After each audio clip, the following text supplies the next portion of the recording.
అయినా ప్రేమ అంటే కలిసి ఉంటాం కాదు, దూరాన్ని కూడా దగ్గరగా ఫీల్ అవడం. ప్రేమిస్తున్నావేంట్రా? ఓమా నువ్వు ఒకదానివి. వయసు వచ్చాక ఇవన్నీ ఉండవు.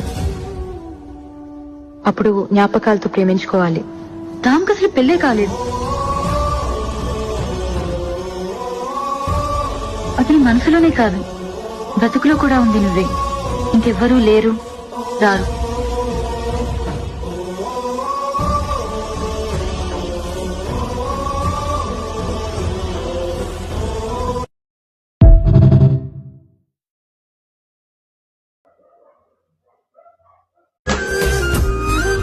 చినుకై వచ్చి నీకోసం పుడమైపోతాను, నదిలా వచ్చి నీకోసం గడవైపోతాను, కలలా వచ్చి నీకోసం కన్నైపో